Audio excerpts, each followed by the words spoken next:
Hello, everybody, and welcome to the 158th edition of the Frank and Stan chat. And those of you watching on the video, you'll see that we have a guest, Nihad Cehic.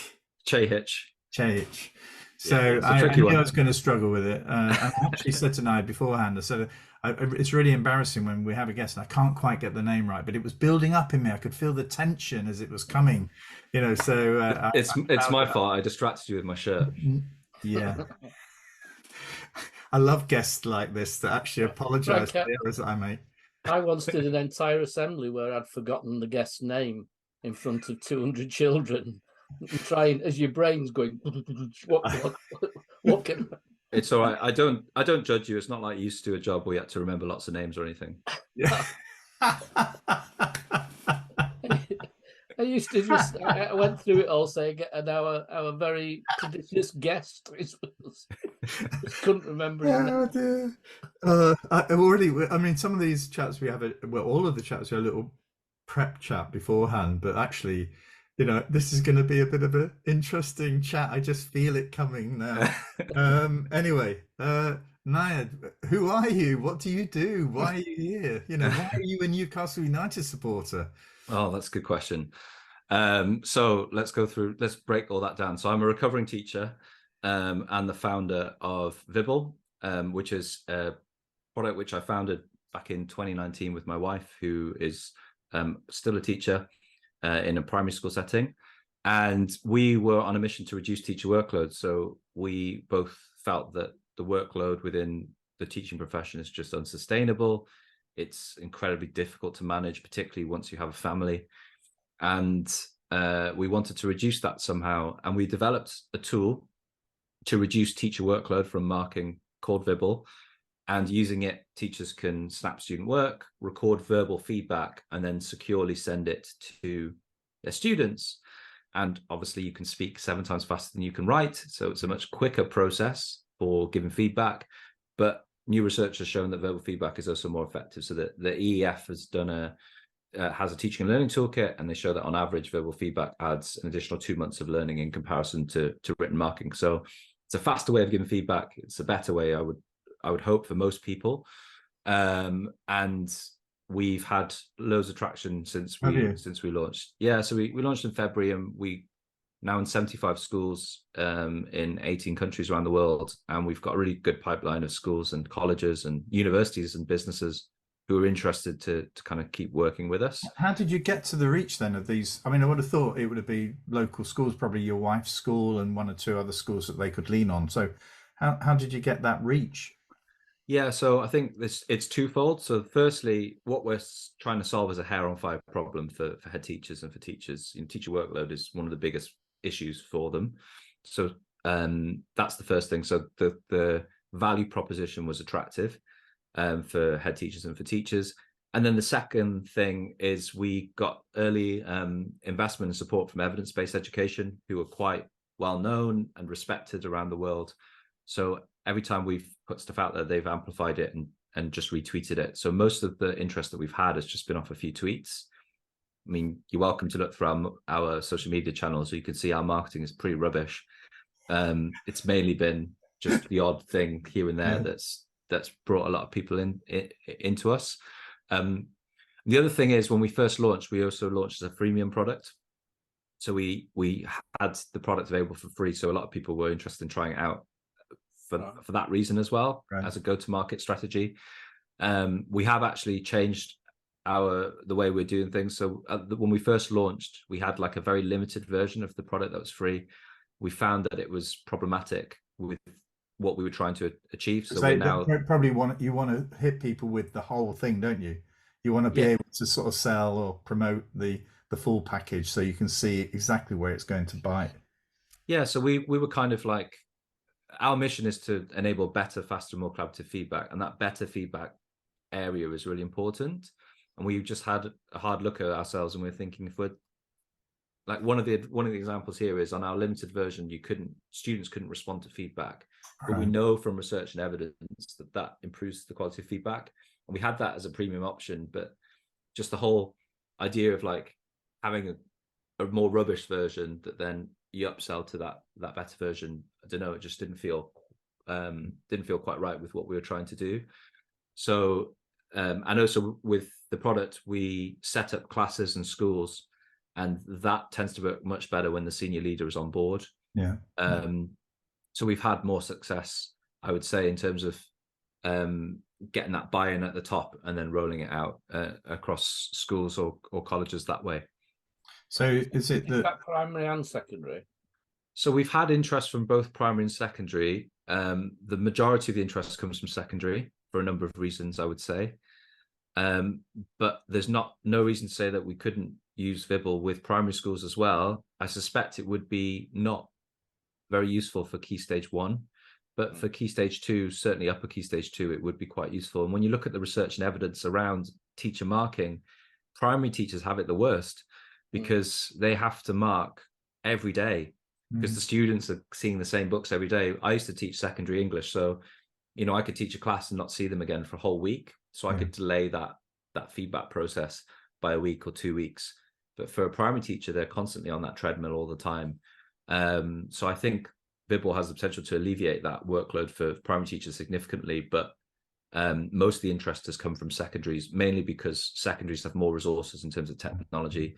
There's also less concern about children's data and how it's used, and all those kinds of things that people consider when they're making an edtech purchase. So if they wanted to, if somebody wanted to get involved in this, I mean, what sort of resources would, apart from the fact how much it would cost, but what sort of infrastructure would you need in order to make this work? So when the feedback is sent, the student would need a device to access that feedback. So typically, if students already have their own devices at home, they can access feedback on. That's great. If not, computer rooms where they can access feedback in the school, they can access feedback on a phone, on a tablet, or on a computer, any device. So this is one of the concerns with some primary schools, because obviously some primary schools only have like a trolley with a few computers or a computer room or whatever. Yeah. So it's easier if there's some kind of computing infrastructure in place.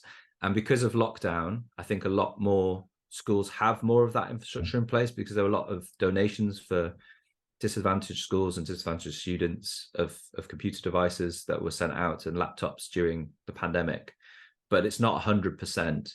And also, obviously, schools are in a tight funding position at the moment, so having to buy new equipment is tricky for them. Yeah, that was the point I was going down, really, because I'm heavily involved in trying to develop digital education in Blackpool, and I went to a primary school earlier this week where there's great enthusiasm. They've basically been we've managed to get Blackpool schools onto the sort of connecting the classroom project and to be first in the queue. So they've all got super fast connectivity into their school, and they're sort of got a Wi-Fi system that's really very strong now. They haven't got the devices, they haven't got the expertise, so it even feels slightly even more frustrating now, because actually the problems they're facing are some of those are financial, because they've got the school I went to, they have got a couple of teachers that are really on it. So in a way, the question for me with you is, is it possible to do that, say, with a year 6 group? It doesn't have to be a whole school. And does the cost actually reduce because you're just doing it with a couple of classes, or do you have to buy the whole package, regardless of whether or not you're involving 2 classes or 15? Yeah, so we price per student per year, and we can do packages that are bespoke for individual groups. So to give you an example, I was literally speaking to the head of a multi-academy trust of over 30 schools the other day, and they're going to do a pilot with us in a few schools. And they were telling me, the funding situation has never been as challenging as it is right now. There's a whole number of reasons. Obviously, electricity and gas has got a lot more expensive, and that's affecting schools because they're big premises and they have to heat and run them. Food prices have gone up, which is obviously affecting the catering side of the schools, but also less children are being born, so there's less funding coming in that way. And because of the austerity over so many years, the funding hasn't increased over time, and then obviously from COVID and So it's just been a bit of a perfect storm. So it's a real challenge for schools, and I understand that. And from my perspective, when a school comes to us and they're interested in getting involved, you know, my main priority is just making sure that they get value from it and that they have a good experience with the pilot. And if we can do a smaller pilot where it's just a subject group or a couple of classes, then that's absolutely fine. The important thing is that teachers are using it and they're enjoying the experience, because I know that the funding situation is not always going to be the way that it is now. Hopefully, if a new government, when a new government comes into power next year, then, you know, all the best businesses are born out recessions. So my main goal is for teachers and head teachers to have a good experience with it. And if funding is an issue, we'll just find a solution to make sure that they can get into work. So how would you know, if somebody's watching this and they're interested, how do they get in touch with you? So they can go on our website, which is quite tricky to spell, just following the theme for my name. So it's vibbl.co.uk, Vibble. It hasn't got the E on the end, which can catch people out, basically because we couldn't afford it when we first launched. And now it just looks like a trendy brand. So yeah, vibbl.co.uk. If you go on there, and then there's a form, you can fill it out, and then I can do a demo with you and show you how it all works. But the important thing that we're doing, it's not just about speeding up feedback. We also provide data and evidence for head teachers on the impact of feedback, because as Dylan Williams says, feedback is only useful if you're doing something with it, if it's being acted on. And too often data on feedback is very limited. So there's either marking scrutinies, which are very you know, take a lot of time for senior leaders to go through all the books and to get it. And also you're forcing teachers to then mark, which is obviously a problem for teacher workload. Or there's verbal feedback in the classroom where head teachers are asking teachers to write VF in books, but all you're really proving is whether or not that feedback's been given. You know, there's no information or data on the impact of that. So we think we're kind of like an Aristotelian middle pathway between these two different philosophies and strategies, and hopefully we can deliver kind of faster feedback, but also that kind of broader picture of how feedback's being used across a school or a group of schools. Fabulous. Okay, well, brilliant. Yeah, I'll be following it up. Brilliant. A couple of schools already that will be interested in this. So anyway, Stan, let's move on to what's caught our eye this week. What's caught your eye? An education secretary who thinks head teachers should drive around and pick up absent pupils on a daily basis because it's their duty. And I just think, how far away can you be from understanding how a school works? And you are technically in charge of education. She did say she would do it herself if she could. If she could, that's the bit, isn't it? If she I'd like to see that, actually. I think we should set a challenge for that. Yeah. 50,000 children missing education at the moment. So, you know, I'm sure she could do that in a morning. Well, it's. I mean, I haven't ridiculous. seen. I didn't see that. It's a silly thing to say, yeah. And it's obviously it's been said in an interview that wasn't scripted, but it gives away a complete lack of understanding. And you know, a soundbite sounds as though it's really good until you actually challenge it and say, so a head teacher's going to go out in the car at what cost? The most expensive member of staff doing pickups. It'd have to be 2 teachers because of safeguarding. And I'm sure the concept in her head is a child sort of waiting at the door for the head teacher taxi to arrive and skipping to the car and getting in. And the only thing that stopped them getting to school is this lack of transport, as opposed to the, you know, the real world that some of us may have had in tough areas where the parents aren't going to happily dress the child and pass them to you. That you're going to be in a fight with a parent, you're going to have on safeguarding issues, on trying to drag a child out. It's just an absolute nonsense thing to start with. And in fact, the truth of the matter is there were teams that used to do that in local authorities that have now been cut to the bone, so don't exist anymore. But also there's school. I mean, schools are doing all this stuff anyway. Yeah. You know, it gives the impression that schools have just, you know, they're not concerned about the fact that attendance rates in year 10 and 11 are the worst in living memory. You know, I mean, everyone's shocked about it. Everyone's trying to do something about it. As you say, Stan, there's very little resource left. You know, they're already doing it, but there's little resource left to The academy add that to I it. was working with they employ an ex-police officer who does knocking on doors and chasing up, but it's ad hoc, isn't it? It's not.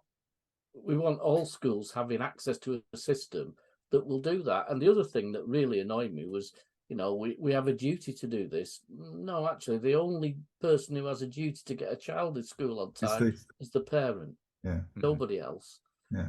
Now, yes, we want them to be at school. We want them to be attending. We want them to be doing the best they can.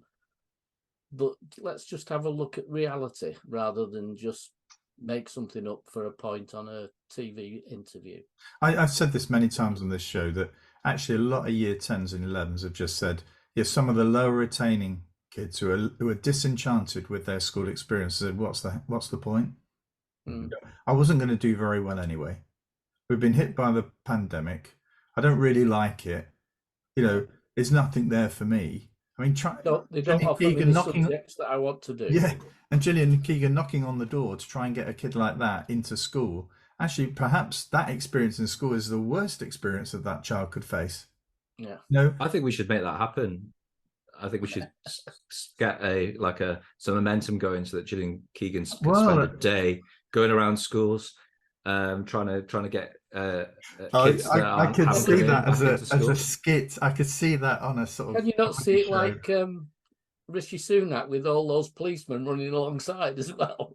I mean, I'd watch that. I'd watch that if that was on TV. That would be a great reality TV show. We could sponsor it. I'd sponsor. I'd pay for one of those trips. I'd pay for her to drive there. She could give the money to children in need or something. I'm all that. Or give it to a school that needs the funding to get more sort of people to help with the attendance figures. I mean, I'd be more than willing to do that. Yeah, we could call it "Get 'em in." Get them in, Jill. Get them in, Jill. Nihad, what's caught your eye this week? So obviously, with being a tech company, ed tech company, I'm just obsessed with AI at the moment and following all the developments really closely. I just think it has tremendous potential for education, and a lot of risks. I think there's the chance that it could make kind of a educational utopia or perhaps a dystopia, depending on your way of looking at it. But I've been involved with a lot of kind of AI events in the last couple of weeks. So Dan Fitzpatrick, who's also up in the Northeast and the AI educator, he did a few talks up in the Northeast, which are really enlightening. And I was on an AI panel with him at Newcastle University a couple of weeks ago, and we were talking about, you know, how the current state of AI, like right now, you can read people's minds with AI.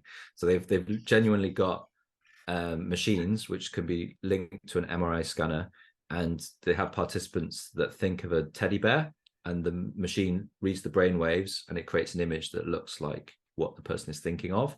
And also they had participants watching like a cartoon of this dragon flying, and as the person was watching the cartoon, the AI was transcribing what the person was thinking into words. So you could see the video and it'd say dragon flying over a bridge. And how dangerous is that when you're in a meeting, when actually you're having to sit through a meeting and somebody you don't really like, and you're making it look as though actually you're in full agreement, but actually somewhere else on the screen to the right hand side is some computer telling everybody else what you are actually thinking. Yeah, or even more sinister, you know, you're thinking of more along the lines of like the thought police now in 1984. Imagine if, you know, had this kind of technology in North Korea, or, you know, other places. So that's where the technology is at now. But the real challenge with AI is that AI expands the speed of technology much faster than the current rate of pace. So back in 1995, there was an interview with Dave Letterman and Bill Gates, and he was talking about how you could stream a baseball game on the internet, and they were all making fun of him, being like, have you heard of radio? And, you know, he was like saying, well, it's a bit different because you can choose when to stream it and all that kind of stuff. And everyone was laughing and thinking it was a bit stupid. 12 years later, the iPhone came out. So that was the pace of change. Now AI development moves about 10 times faster. So ChatGPT 4 it's just come out, and that's about 10 times smarter than the previous version. And that rate of pace will keep developing and developing and developing. And the challenge is that no one actually understands how it works things out. Yes. So there's a lot of challenges and risks here, not just for the education sector, but for the society as a whole, and how it will transform society. And my job as someone who's working in edtech is to be responsible with this and find a way that we can develop AI that supports existing teachers, because fighting it's not really an option. It's about developing as many good AI tools as possible, to reduce the risk of some of the challenges that come down the line. So that's what I'm really trying to think about, how we can do that and be mindful to support existing teachers. Yeah. I think one thing I noticed in keeping children safe in education, there's a kind of warning with that about what information you are putting into an AI app in order to download it, and what schools are doing and what the children are doing. And I think, I mean, my thought was, surely we should be able to have some safe AI options so that schools can log into a program or a machine that is safe for them, and the contents of it, of their details, their information, won't go outside of the school. I just think once you think, you know, if individual children in signing on to something have to put their names and the school name and everything else, that's just too dangerous for me at the moment. And I don't know if there is a safe one to use, or if somebody's registering one that schools can use without fear.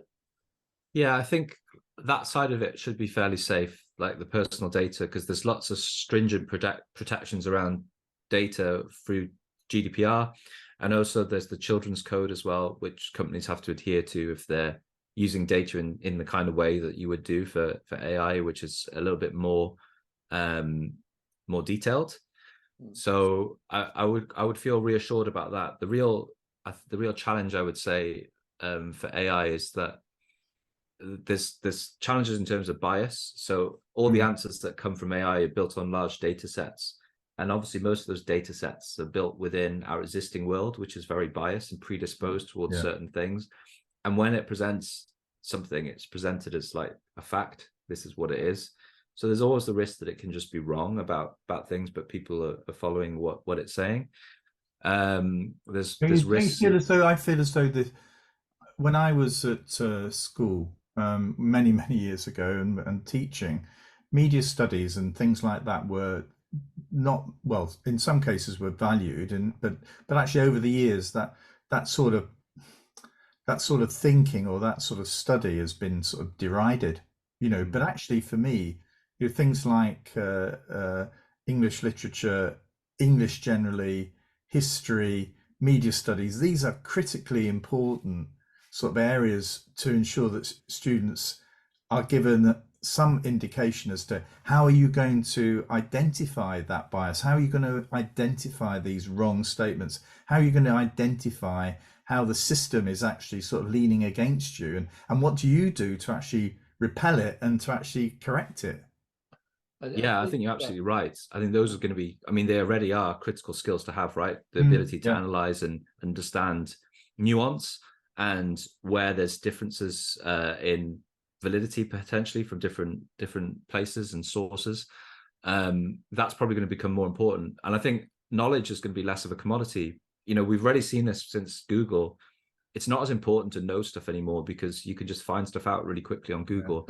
But the way AI changes this is it not just knows things, it implements it.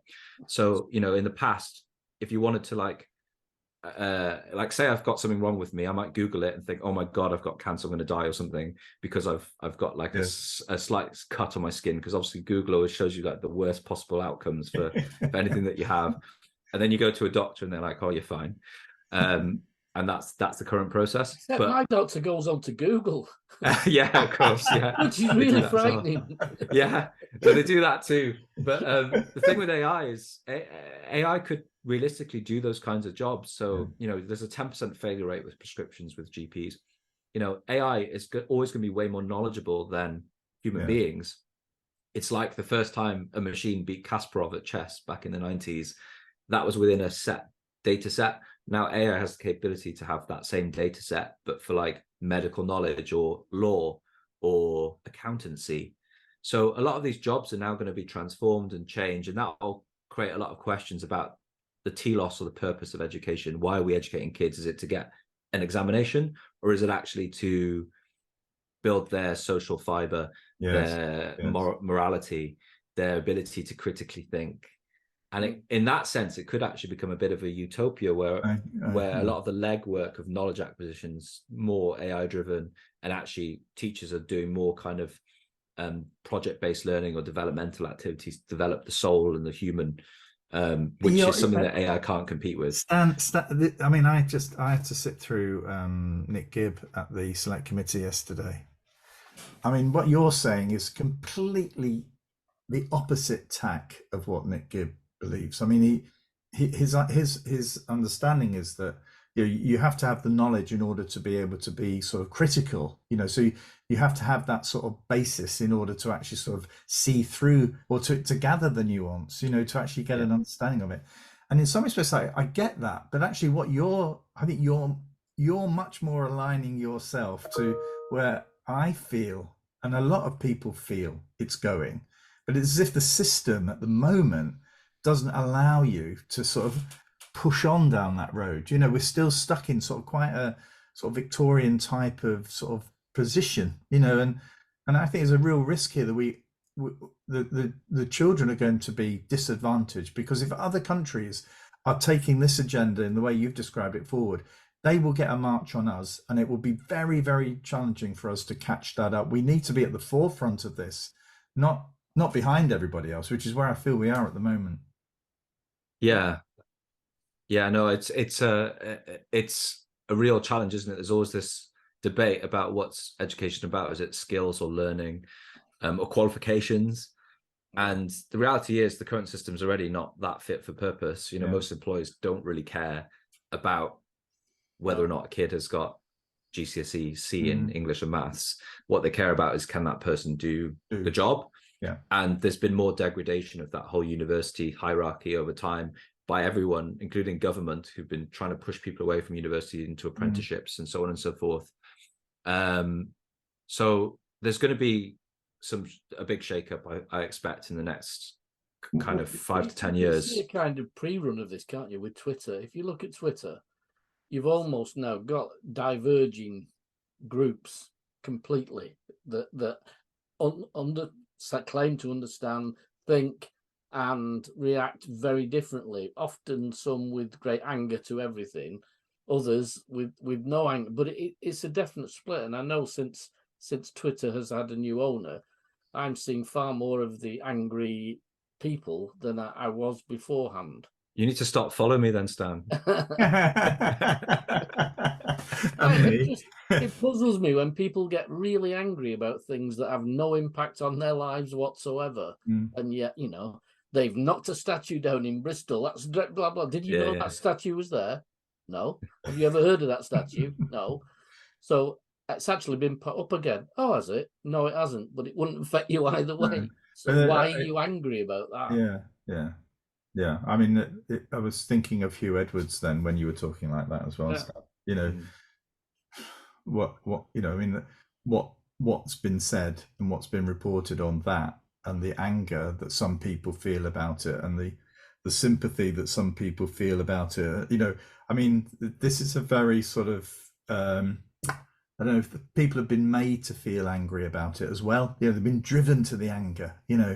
But I noticed in some journalists writing yesterday about it, who kept using the word young in with regard to the people involved. Now, normally when you're in your 20s, you're not regarded as a young person, but then sort of tried to twist the thing around by saying, but if this happened to a girl, but actually the phrase was a schoolgirl. So why are you comparing it with a schoolgirl? Because that's a completely different thing altogether. But by just adding that in, you've put a suggestion in people's minds that something that didn't go on has gone on. I think one. And this is why I don't buy The Sun. And I think Liverpool is very wise to do the same. Yeah. Yeah. Yeah. So that's probably You the go only through the time when. airport at Liverpool or Manchester quite often, and you get the free papers. Mm. If somebody's gone before you from Liverpool, they're all in the bin at the side. Yeah, Pick good. them up and dump them Throw on. them. Yeah. Yeah. Okay. Well, what's caught my eye? There's quite a lot of things actually. I was thinking about Dele Alli.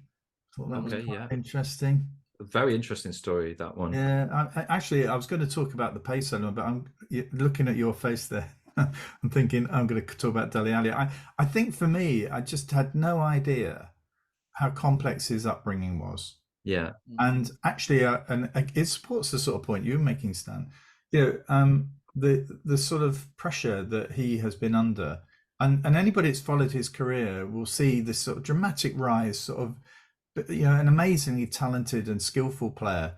Then suddenly, for some unknown reason, because we don't know the story, a sort of an apparent decline, unwilling to train, dropping out of one of these sort of Premiership teams, being sort of loaned off to, I think, to a Turkish club or whatever, and behind the scenes, all of this stuff going on, and from the beginnings to where he was, and the sort of challenging and awful upbringing, some of the experience he's spoken about, to actually achieve what he did achieve, phenomenal, but behind that, again, with this Hugh Edwards story in a way, this, you just don't know what's going on, and it's great, to be honest. I thought Gary Gary Neville's response to it, I thought also there was a sensitivity to it, and a willingness for this person to be very open about how he was feeling. And there's three men here, I just really, I really welcomed that sort of honesty and the bite of it, and feeling as though it's okay to talk about these sorts of things, folks. That's fine. So I think for me, Dele Alli's interview was, uplifting and good for boys, men, to hear it and to see it, and to be done in such a sensitive way. I haven't watched it yet. I want to watch it, but I want to watch it at the right time and when I'm in the right mode for that.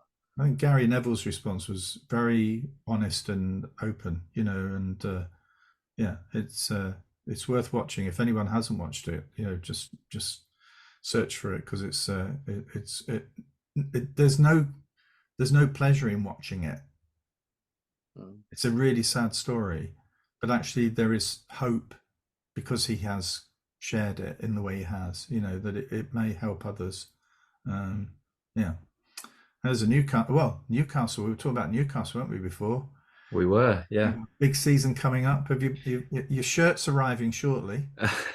Yeah, I bought a shirt and then I had to send it back because it was too small for me. Get a bigger one. That happened over COVID. A lot of drunk over. These football players are just so skinny, That's my excuse. But yeah, so I've got another one coming now, which is a bit of a bigger size, and yeah, so I've always been more into rugby than into football, but because I grew up in Wales. But I always thought if I was going to support a team, it'd be Newcastle, because I've lived up in the northeast around Newcastle for a long time, and obviously it's a big footballing city. And I've just really gotten into it this season because I've watched some of the games and they're just so fun to watch. They've got a really aggressive kind of style of play. They dictate the game a lot more, and they're just interesting to watch. And yeah, I've really, really gotten into it. So yeah, looking forward to the next season and seeing what happens with Tonali in the squad and some of the other players that are coming through. Yeah, brilliant. Well, I've really enjoyed the chat. Thank you so much. And I've learned an awful lot as well, which I think we said last week. It's amazing how we're privileged to have guests like yourself on, and we learn so much, because it makes us realize how little we know. So thanks for joining us. And for those watching and listening, we have one more edition before the summer break. It's a rather unusual one next week, because my son is getting married at the end of August, and I've decided that we're going to invite his best friend on next week. And the story behind it, though, is that he went through an apprenticeship route when he left school, and so I'm quite interested. He's been very successful in developing a business, so it's just that journey, that I'm very interested to sort of see how he's done it. So Mr. Murphy is on next week. So thanks for watching, thanks for listening, and hopefully we'll see you all next week. Take care. Bye bye. Thank you.